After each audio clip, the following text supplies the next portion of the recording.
Praise God. Well, we will continue, Pastor Grace and I will continue to share the message we have shared last week. Who has brought you to church? No po, yan po. Part 2. Yan, no po. Who has brought you to church? Now, this is a story that is found in Luke chapter 5, verse 17 to 26. And this is about a paralyzed man that has, friends who believe that Jesus can heal him. So ito po isang storya na, sabihin nga natin, believe. Meron siyang mga kaibigan na naniniwala na mapapagaling siya ni Jesus. Gusto ko po sabihin sa inyo, importante na meron kang kaibigan na magdadala sa iyo sa Panginoon. Amen. No po, of course, we go out, we have friends outside these four walls, but make sure na meron kang isa, dalawa, o tatlo. Dito kasi in this case, 4 na kaibigan that has brought him to the Lord. Very important, the word believe. His friends believe on Jesus. Kasi hindi naman siya dadalhin doon kung hindi sila naniwala na mapapagaling siya ni Jesus. Something about believing.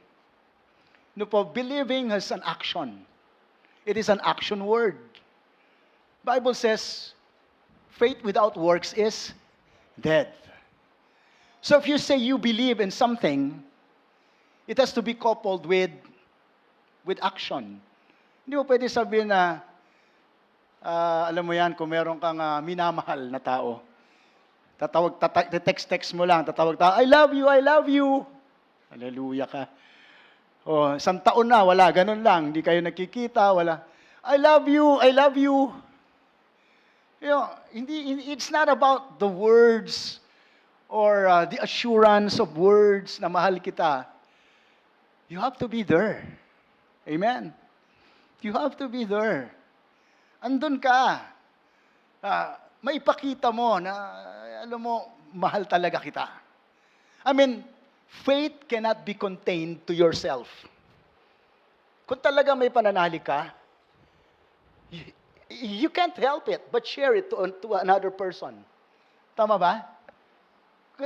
Yung faith mo, yung passion mo, yung fire on the inside will come out of your mouth. Diba? It will come out of your walk. Misa nga kahit hindi ka magpresenta o introduce ang sarili mong Kristiyano, sa office place, campuses, magtataka ka, klase mo, magtataka ang mga kaibigan mo, magtataka ang mga kaopisina mo, ano bang meron dyan? Something about that guy. Hindi ka nagpo-promote na Kristiyano ka. And yet, meron bang pagkakataon sa buhay mo na may nagsabi sa'yo na nagpa-pray. Tapos sasabihin ba, alam mo, nagpa-pray ako sa'yo kasi napansin ko lang, close ka kay Lord. Meron yung iba nga, hindi kay Lord. Close ka dun sa taas. Sa nasa taas. Hindi pa nila masabing Lord, di ba? Minsan may mga ganon, di ba? It was an overflow of your faith. People see your faith.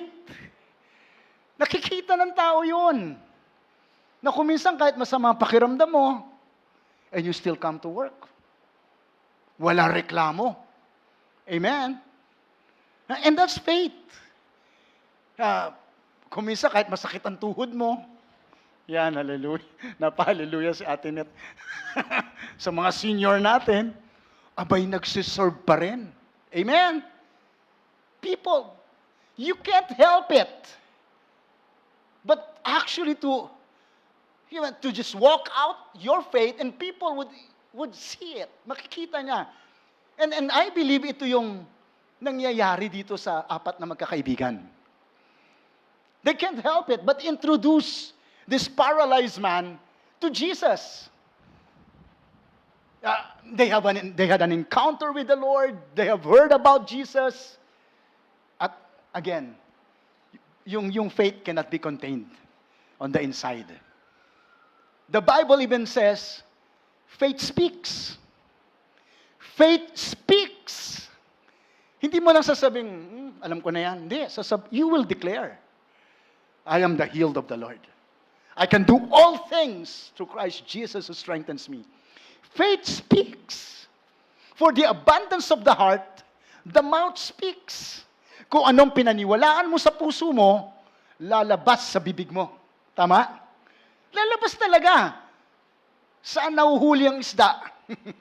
Sa bibig. Lalabas sa bibig mo kung ano. In other words, again, faith cannot be contained on the inside.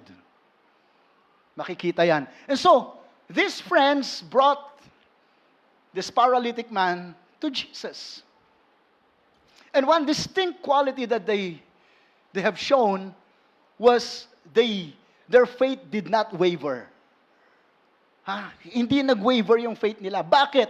Because they did not quit. Ang daming hindrances eh.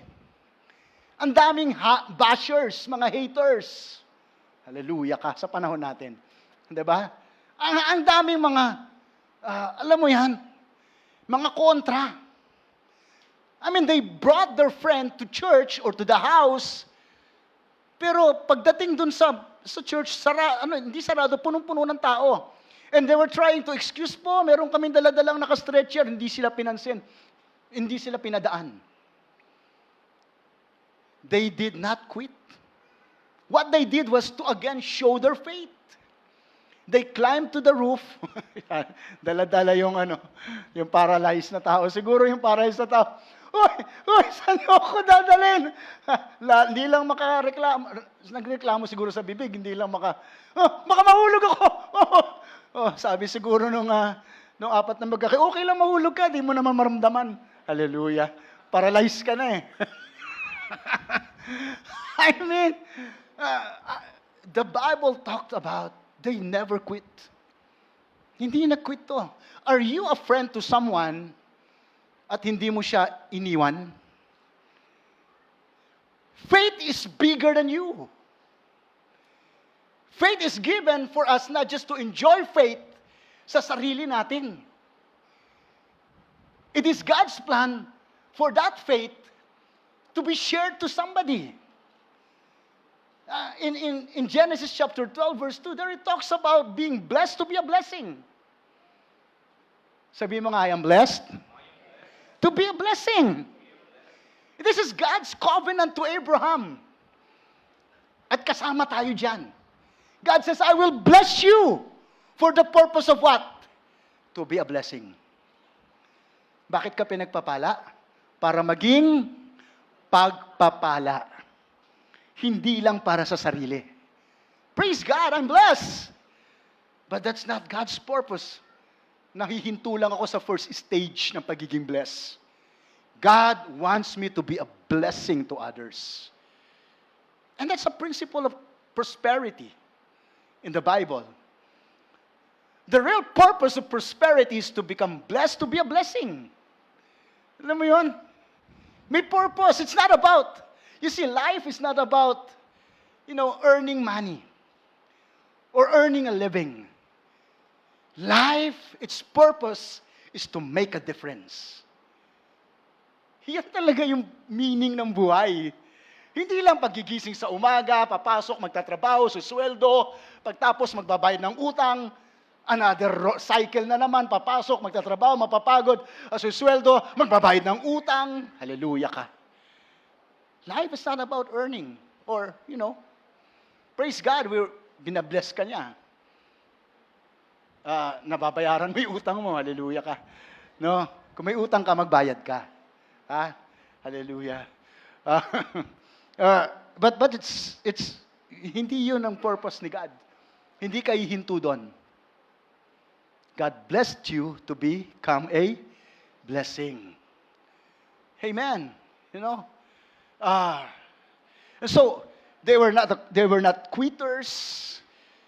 They did not waver their faith. And Bible says, if you do not waver your faith, it is because you believe that He who began a good work in you will finish it, complete it to the end. Yes. Bakit hindi nag-waver ang faith mo? Naniniwala ka na ang Diyos na nagsimula ng magandang buhay sa akin, siya ang kukumpleto. Amen. What He started good in my life, He's able to complete. You have to understand that Jesus is our author and finisher. Of our faith. Sabihin mo nga, finisher. In other words, as you run this race of life, Jesus is already there at the finish line. Yeah. So as you run this race of life, kuminsan nadadapa ka. Kasi may mga pagsubok eh. Hindi naman to, wala, okay lang lahat. Mayroon talagang problema. Kung ayaw mo ng problema, punta ka na kay Lord. Pero wala pang gusto pumunta kay Lord. Kasi sa langit, walang problema sa pera. Walang problema sa sakit, di ba? Ang diablo, andito siya. But, you see, habang ikaw'y tumatakbo sa buhay na to, nakatuon ang mata mo kay Kristo. And He's a finisher. The author and finisher of your faith. Pagbagsak mo, bangon. Bangon. Nagkasala, humingi ng tawad. Amen. Wala namang perpekto eh. Pero hindi tayo ma-pride. Sabi kanina nila Cyril, isa sa nakita kong nabanggit nila, I usually teach this. I teach people to be hot. Sabi mo nga, humble, open, teachable. Yeah. Kasi walang magawa ang Diyos sa'yo pag hindi ka hot. Hindi ka humble, open, and teachable. God resists the proud, but He gives grace to the humble. God opposes the proud. Ayaw mo yatang kalaban ng Diyos. Gusto mo nasa side mo si God. So humility brings in grace. Yan. So, nakita natin lahat yan dun sa apat na magkakaibigan. They did not waver their faith. They demonstrated their faith, through actions. Love in action, compassion in action, faith in action. Puro action sila eh. In fact, you will never read in this story that they talked about their faith. Hindi sila nagyabang tungkol sa kanilang pananampalataya. Alam mo, ganito ako eh. Ang dami kong alam sa Bible. Alam mo, ganito ako eh. Ang dami kong napag-aralan sa Bible school. Alam mo, ganito lang dapat mo gawin eh. Walang ganon. Hindi sila nagmagaling, nag-counsel, o they just showed their faith. Wala silang ginawa kundi ipakita ang pananalig nila kay Kristo. And that's more powerful than hearing. Hearing somebody testify, pero mas makita mo yung, he walked the talk. Diba? Most people just talk and talk. Pero sa totoo lang, mas madali mong makatch pag nakita mong ipinamumuhay ng tao. Amen. Kahit turuan mo, alam mo, dapat mo gawin ganito. Alam mo, mali yan eh. Dapat ganito. Ang dami mong pwedeng ituro. Pero ikaw, hindi nila nakikita ginagawa mo. Kahit na konti na lang yung sasabihin mo, pero pag nakikita sa'yo, sabi ko sa'yo, madaling masunod. Ma-emulate ka. Magagaya ka niya. Madali sundin kasi nakita sa gawa mo. Now, Hebrews chapter 11, verse 3. By faith, that is with an inward trust and enduring confidence in the power, in the wisdom, and the goodness of God. Sabihin nga po natin, inward trust. Now, inward trust, it talks about heart. Ilagay ang kamay sa puso. Yan, inward trust. Not with our head. Hindi tayo nagtitiwala sa Diyos sa isip. Saan? Sa puso. Proverbs 3, 5, and 6. Trust in the Lord with all your heart. Lean not on your own understanding. In all your ways. 100%. All your heart. 100%. Hindi 99%, ha? Huwag kang mag-iiwan. In all your ways, acknowledge Him, and He will direct your path. And so, inward trust talks about your heart. You follow God with all your heart. Alam mo yon, sabihin mo nga, sold out. You're sold out. Sold out for the King. For the kingdom. And the cause. Sold out. Alam mo, kung nagsiserve ka, whatever it takes. Sold out.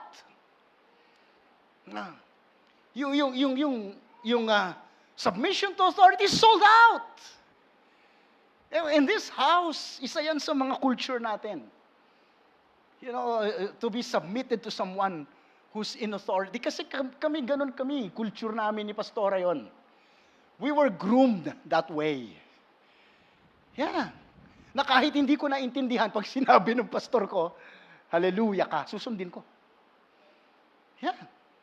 And eventually, nakikita ko, buti na lang sinunod ko. Yeah. Ganon din naman sa Bible eh. Lahat ba naintindihan mo? Pero anong gusto ni Lord? Isaiah 1:19, if you're willing and obedient, you will eat the good of the land. Amen. Yeah. Kung willing ka and obedient, di lang basta obedient, willing. With all your heart. Kasi pwede ka maging obedient out of obligation. Sige, pasok ka 8 to 5 out of obligation. Pero kung willing ka, minsan maaga ka pa sa 8. Umuwi ka ng late, minsan 7 na. Kahit walang bayad. Kasi may willing and obedient. Hindi lang basta obedient. Amen. When you do something out of your heart, kahit nga di ka bayaran, gagawin mo eh. Tama? Nung niligawan ko nga si Pastora Grace taga-South ako Kapampangan yan. Kung layo. Diba? Binibilang ko yung gastos ko, yung pagod ko. Hindi. Basta, magkita lang kami. Hallelujah ka. Amen ba? Diba? I mean, wow, thank you. Bilis So, balik tayo doon sa Hebrews 11:3. Inward trust. And the second two words, enduring confidence. Sabihin nga natin, enduring confidence. And this is the definition of faith. Enduring confidence. Meaning enduring, you're not wavering your faith, you're not quitting, you're not a quitter. Your confidence is not on your own strength, not on your own ability. Zechariah 4:6, not by might, not by powers, by the Spirit of God. I am what I am by the grace of God. Enduring confidence. Knowing that the Word of God works. Sabihin nga natin, the Word works. Again, the Word works. Pag naintindihan mo that the Word works, kahit hindi mo pa nakita yung sagot sa panalangin mo, may confidence ka, mangyayari yan. I may not see it right now, but I know God is working behind the scene. In His perfect time. In His perfect time, not in my timetable, not the way I want to see it or I want to do it, but it's in His perfect time. The way, the time, kung kailan niya gusto to, anong klaseng pamamaraan niya gagawin. Enduring confidence. Because I know His Word never fails. Amen. God's Word never fails. His Word is forever settled in heaven. Ang salita niya ay walang kaparis. Walang wagas, sabi nga sabi nga niya ng awitin, 'di ba? Sabi ni Kuya Jojo kanina, wagas. Wagas ang pag-ibig ng Diyos. Now, kunin natin yung dalawang word, trust, confidence. Trust, confidence in what? In the power of God, it says there. In the wisdom of God, it says there. Trust and confidence in what? In the goodness of God. Saan nakasalalay, nakabase yung trust and confidence mo? Sa power ng Diyos? Because God, He is able. He's able to do exceedingly and abundantly, above all you could ever ask, think, pray, or imagine. He's able. God is able. God is omnipotent. He's all-powerful. He's able. He can make something out of nothing. He can create, something out of nothing. Let there be light, and there was light. Let there be fish in the waters. Let there be stars in the firmaments of heaven. Wala naman dati yun But it's all-powerful. Whatever you see right now, it was God who created it. Kung ikaw atheist ka, wala ka pinaniwalaan, tignan mo na lang ang natural resources, ang mga bagay na nakikita mo sa mundo. Hindi pwedeng gawin ng tao yan. The clouds, the heavens, the ocean. Hindi ka pwedeng maging atheist. There is an ultimate source. Merong ultimate source of everything we see. So where does your trust and confidence depends on His power, on His wisdom. Saan nakasalalay, saan naka-base yan? Sa wisdom ng Lord. That's why you come to church. His ways are higher than our ways. His thoughts are higher than our thoughts. Pero hindi niya sinabing hindi mo malalaman yung thoughts niya. Hindi niya rin sinabi na hindi mo mapapag-aralan yung ways niya. Saan mo malalaman? Paano? Kailan? I mean, in times like this, when you come to church, you will know His ways. You'll be able to know His thoughts. I mean, bakit? Kasi tinuturo natin yun pala, yung ganun pala mag-isip ang Diyos. Yun pala ang prinsipyo ng kingdom. Ano pa yung sabi diyan? Trust and confidence in the goodness of God. Every believer must be established on this foundation about the goodness of God.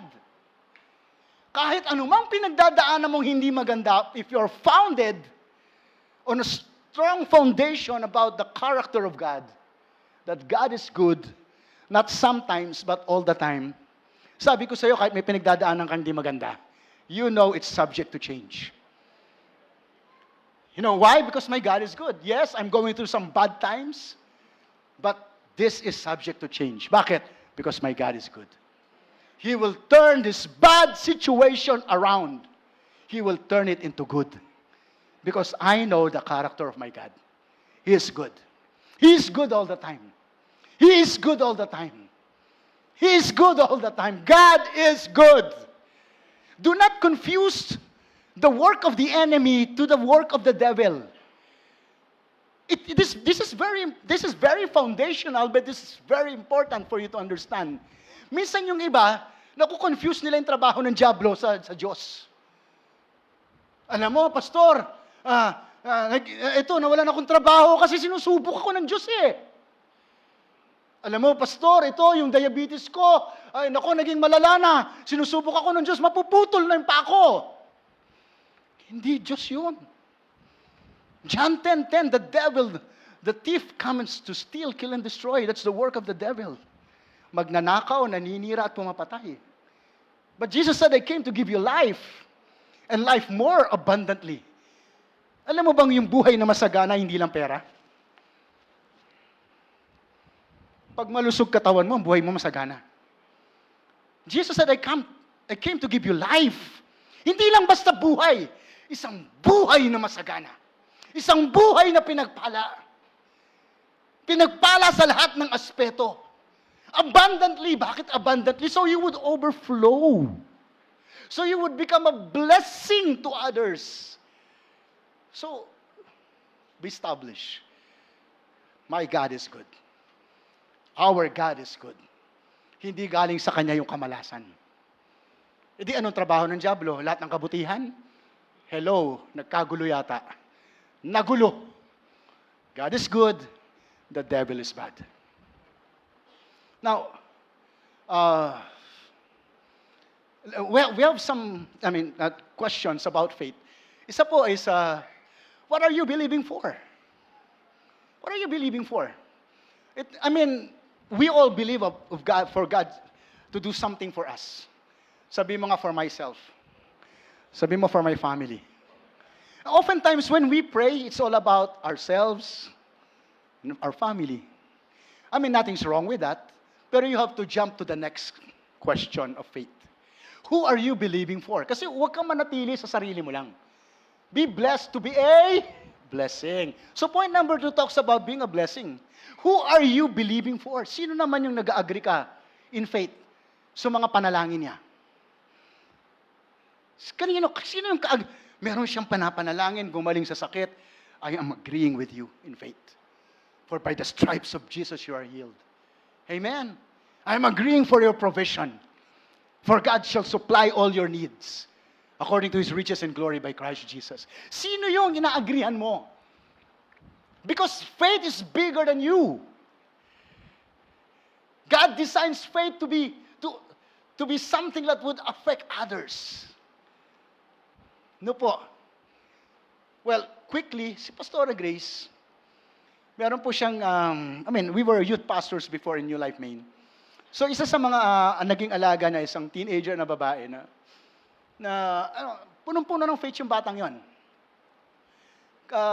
She came from a family na medyo wala ang daddy niya, foreigner, nasa abroad, may sarili ng pamilya, naiwan siya sa mami niya, single mom.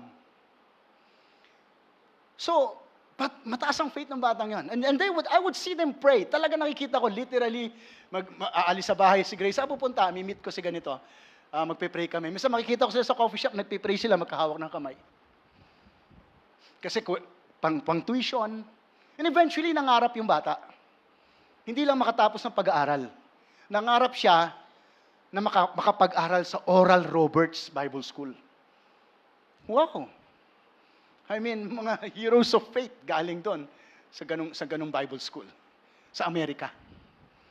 So, yun na naman. They prayed again and again. I would see them praying. Nakikita ko sila, minsan tatawag, minsan magkasama. Alam mo yon, hindi siya nag-quit para sa pinaniniwalaan nung batang yon. Hindi niya sinabi kung makusuntok sa buwan yan nagkaraming problema. Visa, US visa. They prayed. Na-deny pa nga yung una. They prayed. Pamasahe, they prayed. Hanggang nakarating sa Amerika talaga. So, may mga nag-sponsor naman siguro pang first sem lang. Pero naubos na. They prayed. Kahit na malayo, nananalangin sila. To cut the long story short, akalain mo, ang prayer nila, magkita sila mag-ama, nagkita. Maraming pera yung daddy, yung foreigner yung daddy. Una, parang ayaw pa siyang sponsoran. But then, I believe, prayer works. So they prayed again. Maya-maya, sabi ng dad, i-sponsoran kita hanggang sa makatapos ka. Amen, palakpakan po natin ang Panginoon. She was able to finish not just college, but Bible school in Oral Roberts. And now she is working in a prestigious news network in Singapore. Wow, may pamilya na rin siya. Ano po? So who are you believing for? The truth of the matter is, yung tagumpay na tagumpay namin Yung tagumpay na tagumpay ni Pastora Grace. Who are you believing for? Sino? Get out of the box. Ang sarap yata, magtagumpay yung isang tao kasi naniwala ka. Every time you would ask for prayer, ano yung maririnig nyo sa amin? I am agreeing with you with faith. Or in faith. I'm adding my faith with your faith.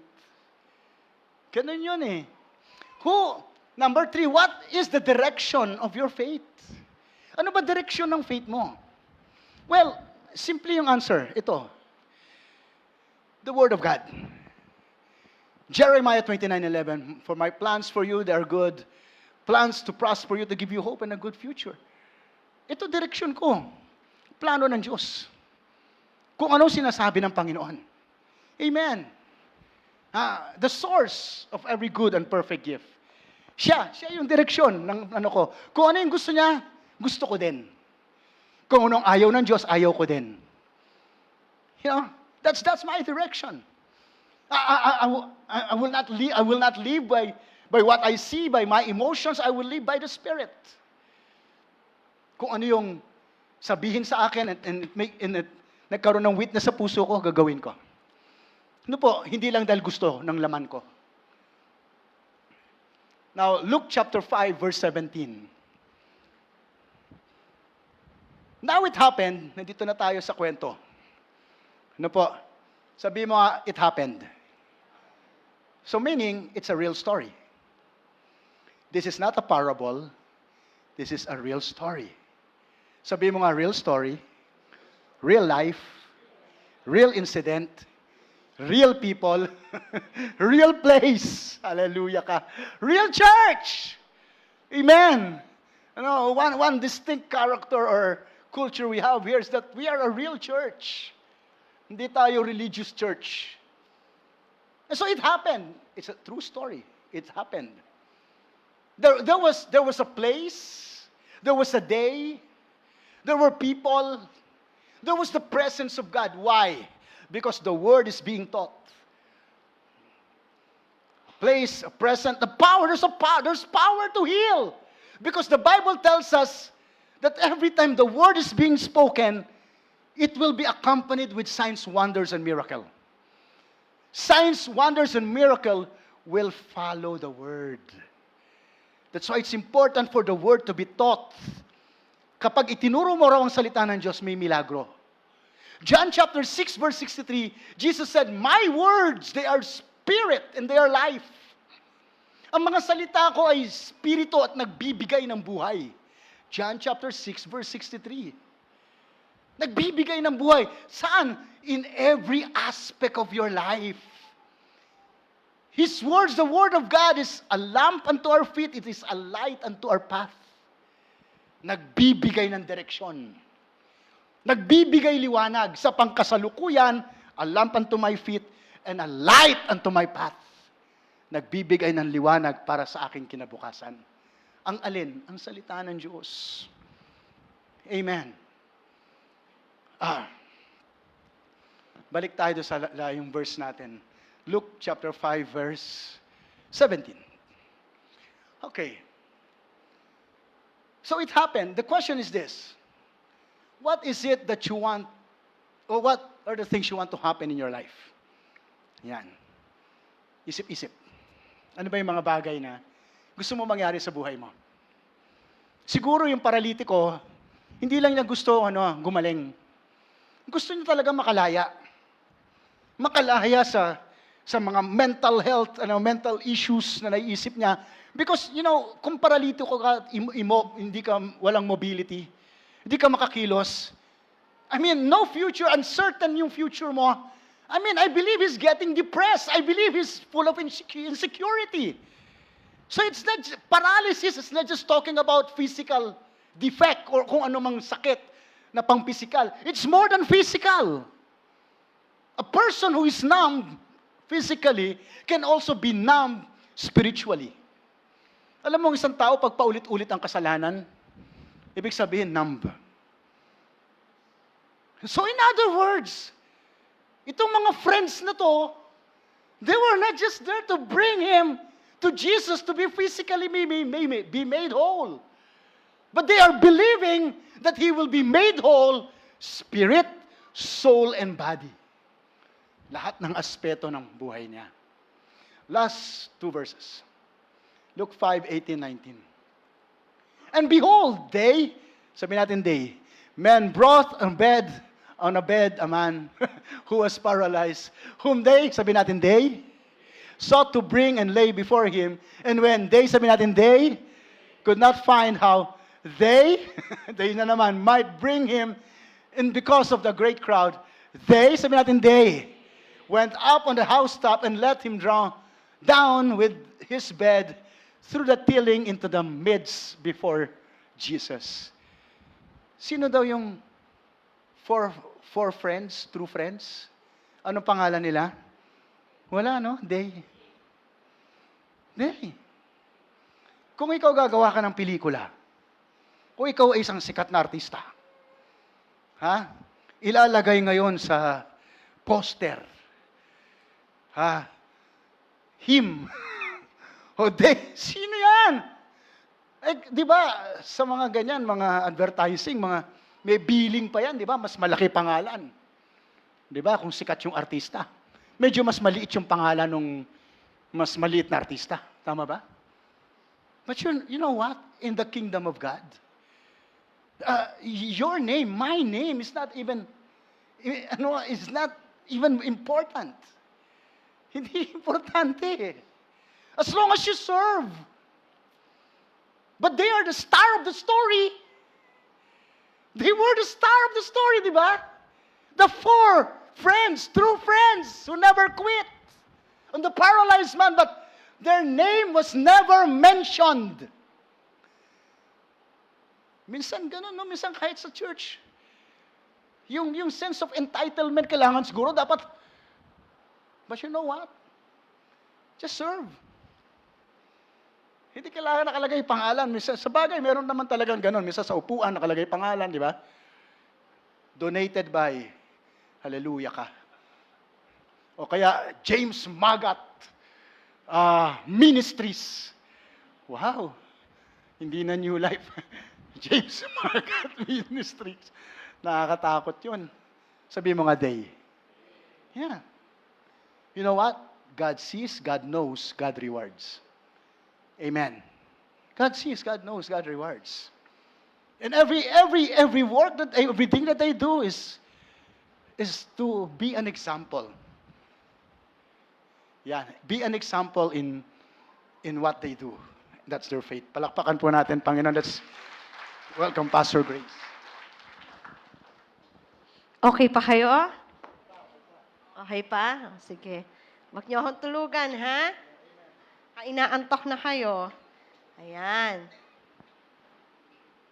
So, ang tanong ko sa inyo, nakapagdala na ba kayo? Di ba? Importante. Who has brought you to church? Sino rin nadala mo sa church? Baka ang tagal-tagal mo ng Christian 30 years ka ng Christian ikaw pa rin nandyan, wala ka pa rin nadadala, di ba? So, Luke chapter 5, verse 20, when Jesus saw their faith, He said to him, man, your sins are forgiven, you. Kaninong faith? Ang sabi, His friends. Yung 4 na magkaibigan. Hay niyang ganun. Kaninong buhay ang nabago dahil sa'yo? Tanong ko, kaninong buhay ang nabago dahil sa'yo? Meron ka bang sa opisina man yan o saan ka mang community, meron ka bang na-encourage o nadala sa Panginoon dahil ikaw mismo ay naging testimony na nabago ang buhay nila dahil sa'yo? Sino? Asawa mo man yan, anak mo man yan, o nakikita ka ng anak mo na galit ka pero cool ka lang, calm ka lang, hindi ka naiinis. O kaya sa opisina. O sino? Kaninong? Sino yung taong yun na ikaw mismo ay nagbago ang buhay niya? Sino yun? Alam mo, sa totoo lang, minsan kahit hindi ka na magsalita, pag nakita nila yung pagbabago sa buhay mo, ang sasabihin nila, gusto ko yung inaatinan mo, gusto ko yung Diyos mo. Kasi ang Diyos mo ay buhay. Sino yon? So, alam mo, meron akong testimony. Dito umaattend siya. Nakikita ko lang siya ay mag-isa lang siya na umaattend. Yung husband niya umaattend. So, sabi niya sa akin, Pastora, pinagpe-pray ko na yung makasama ko yung asawa ko na babae na maka-attend. Alam mo, sabi ko lang, tuloy-tuloy ka lang umaten. At alam ko na makakasama mo rin yung asawa mo na yan. Alam mo, natutuwa ako one time. Siguro ilang years din yon nakita ko siya, kasama niya yung asawa niya. Consistent na siyang uma-attend dito. Sabi nga niya, uma-attend siya dun dati sa church niya, so, sinasamahan niya. Pero ngayon, siya mismo, nasasama niya. Na, alam mo yung pagbabago, manalangin ka. Alam mo yung sabihin mong Kristiyano ka. Di ba? Pero, ginagawa mo ba? Minsan, talk ka lang ng talk. Na Christian ako, ang dami mong verses na sinasabi, kino-quote. Pero, wino-walk mo ba? Di ba? Ilang years ka ng Christian, pero tok. Sabihin mo na, kamari, my God will supply all my needs. Naghihirap ka.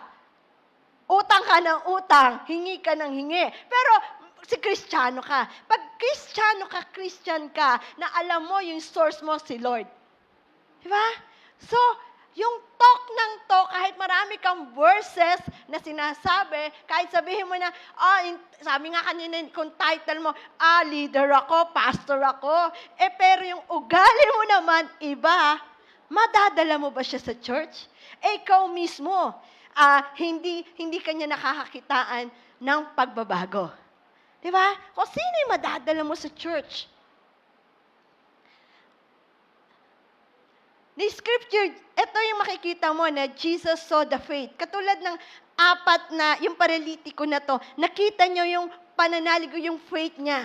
Kaya nagkaroon ng kagalingan. Itong babaeng ito sa Lucas chapter 21 verse 1 to 4, pinagmamasdan ni Jesus ang mayayaman. Naguhulog ng pera sa lalagyan ng mga kaloob sa templo.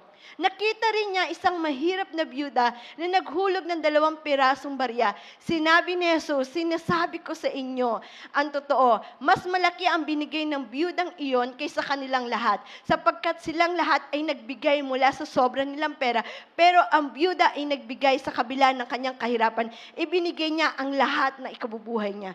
Jesus saw her faith. Bakit? Ano yun? Ang sabi dito, lahat ng meron siya, ibinigay niya. Hindi tira-tira. Sometimes tayo tira-tira. Kung ano yung mahugot mo sa wallet mo, yun yung ibibigay mo. Pero itong babaeng, itong byuda na to, ibinigay niya yung best niya. Ito yung bibigay ko sa Lord ko kasi siyang Diyos ko at Panginoon ko. Di ba? Pag may mahal ka sa buhay, anong binibigay mo? Tira-tira ba? O yung example, malapit na Pasko, nire-recycle mo lang. Kung ano yung natanggap mo na hindi mo gusto, yun yung pinamimigay mo. Pero itong babaeng byuda na to, yung binigay niya, the best. Di ba? Kaya nga sabi niya ganyan, sa lahat na nagbibigay, 10 piso man yung binigay niya, pero yung binigay niya ay galing sa puso niya at the best. Hindi tira-tira. Di ba? Pag nagbigay ka, hindi kahit sa pagkain huwag tira-tira ang ibibigay mo. Yung the best mo, ibibigay mo sa Panginoon mo. Ano pa? Ano pa yung babaeng dinudugo? Jesus saw her faith.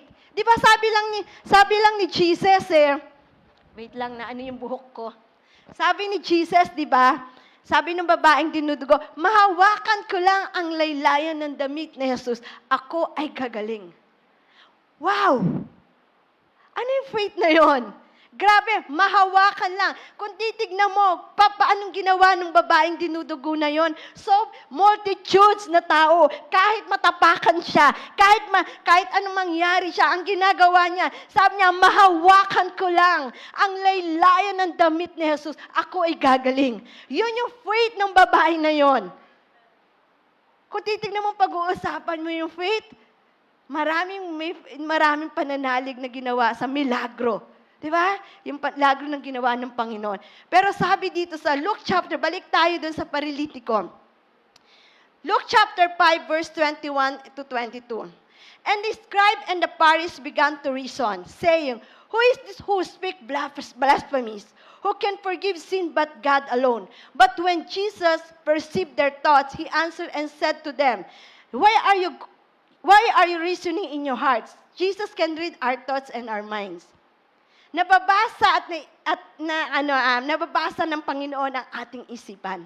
Yung thoughts natin, yung mind natin. Huwag mo sasabihin mo, hindi naman nakikita ni Lord yung aking ginagawa. No, nakikita ng Panginoon kung ano man ang ginagawa mo. Di ba? Sasabihin mo, nagsisinungaling ka.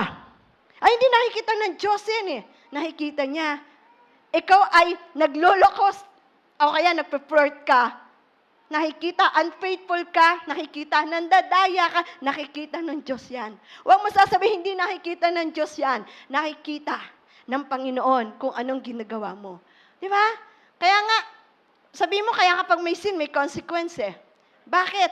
Ayaw ng Panginoon na manatili ka. Minsan na-expose siya. Na-expose. Yung kadiliman, ayaw ng Panginoon yan. Paano ka magiging light and salt sa generation mo, sa community mo, hindi nakikita sa'yo. Kaya alam mo, yung word, di ba, kailangan may application, may action. You apply the word of God. May application. Sabi nga, you are not only hearers, doers also. You apply the word of God. Application, may action. Mahirap yun eh. Mahirap maging may application. Sabihin ko sa inyo, 2 beses na ako nag-Bible school eh. Nagdumata ako, nag-NLSM ako. Pero, kailangan mo may action ka. Hindi ka lang sabihin mo, yung prutas mo. Fruit of the Spirit. Sinasabi mo, alam mo yung fruit of the Spirit, pero ginagawa mo ba? Self-control, patience, long-suffering, kindness.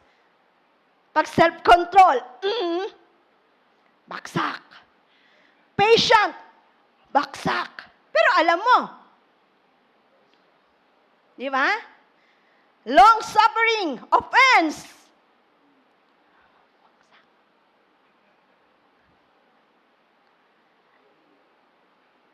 Nababasa niya, wala kang pwedeng itago kay Jesus. Positive man, good thoughts, negative, evil thoughts, wala kang matatago. Ma-expose yan. Kasi ayaw ng Panginoon na manatili ka doon sa darkness na yon. Gusto niya ay ikaw maging maliwanag ka. Tingnan mo, nagugulat mo. As a parent, sino yung parents dito? Lalo na ang nanay. Di ba ikaw mismo, nadidiscover mo na walang nagsabihin mo, bakit? Sasabihin ng anak kong panganay, paano nalaman ng mami ko? Di ba? Kasi meron tayo, kahit sa asawa naman eh. Kahit hindi mo aminin, pero God with the Holy Spirit will reveal. Di ba? I-reveal niya. Kahit magsinungaling ka na magsinungaling, i-reveal pa rin, i-expose pa rin ng Panginoon yan. Di ba? Makikita mo na, uy, bakit ngayon lang nangyari? May timing si Lord. Ayaw kasi ng Panginoon na manatili ka dyan. Tayo limited, meron palang masamang balak o ginagawa ang tao laban sa atin, pero hindi natin alam.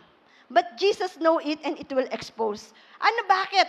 To protect us from harm. To protect His church from the worst of the enemy.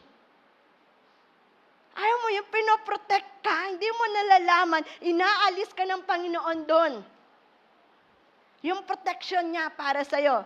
Pero hindi mo, ganon. Pero si Lord, pinoprotect ka niya. O sige, declare tayo. Andiyan ba yung declaration ko? Yan. Sige, sabihin natin, God, I ask for you to fill me with the spirit of discernment. Parang ang hina ng declaration, nandyan. O sige. Sinong gusto ng discernment? So, i-declare natin. Ayusin natin. God, I ask for you to fill me the spirit of discernment. I know what to say. I know what to do. I am led by your spirit. I am filled with the knowledge of your will. No weapon formed against me and your church shall prosper. In Jesus' name, amen. Alam mo yung declaration, importante yan eh. Nagde-declare tayo.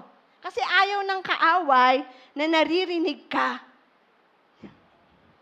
Luke chapter 5, verse 23, which is easier to say, your sins are forgiven, or to say, rise up and walk? What is God's priority according to this verse? God's priority are the things of the Spirit, while physical comes secondary. Kung binigyan kanya na eternal na buhay sa pamamagitan ni Jesus, lalong mas madali na bigyan kanya ng physical na kagalingan. Alam mo, ang gusto ng Panginoon, ma-save ka eh. Yung salvation mo, ang salvation mo, ito yung package yan. Peace, healing, restoration, prosperity, health, whole. Yun yung ibig sabihin ng salvation. Gusto niya, yung package na yun, ay ikaw mismo ang magbebenepisyo.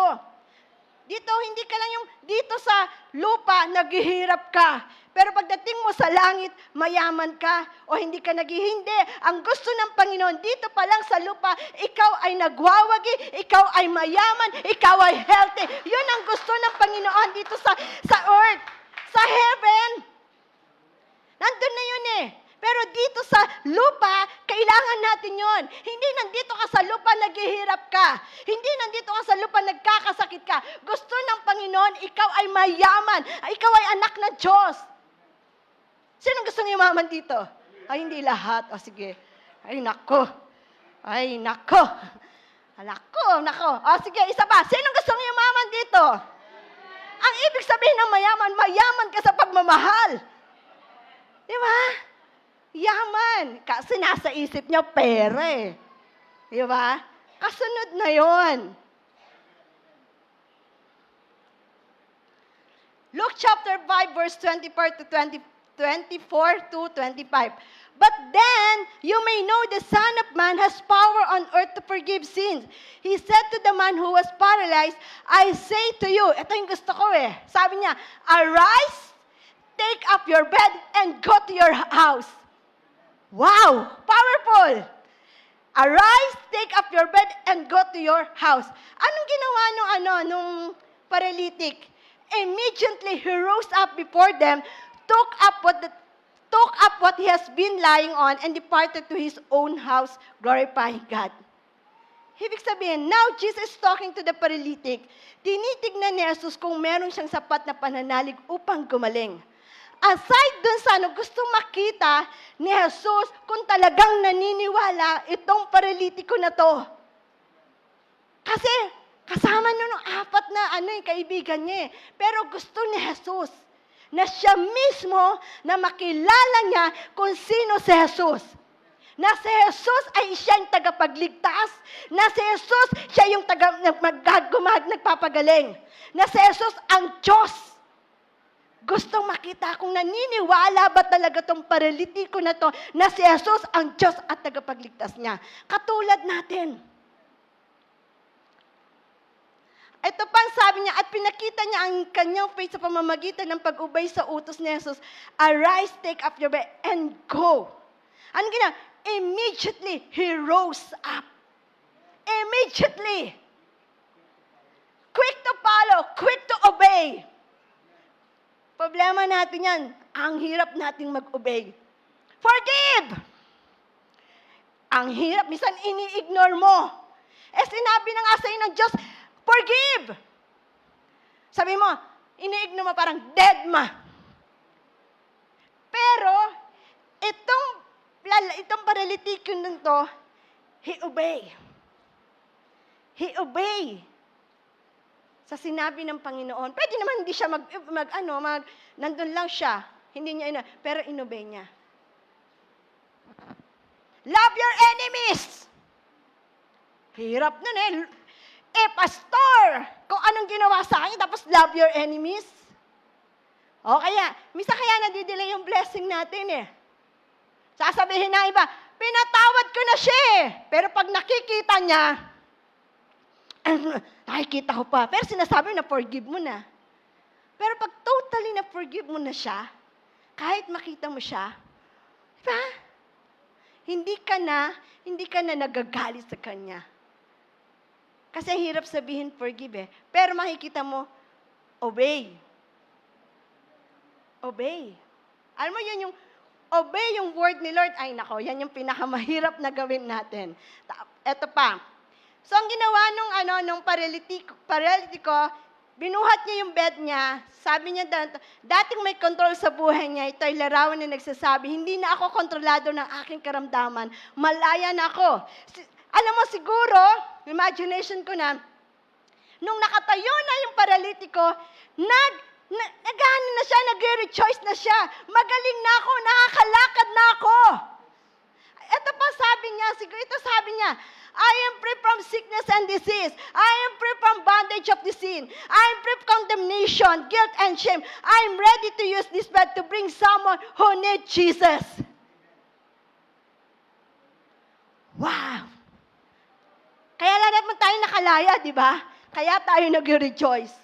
Katulad nitong paralitiko na to, nag-rejoice siya. Sabi niya, hey, malaya na ako!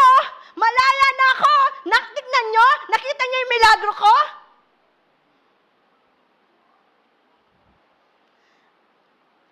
Pero ito yung nakaka-amaze. And they're all amazed and they glorified God and were filled with fear.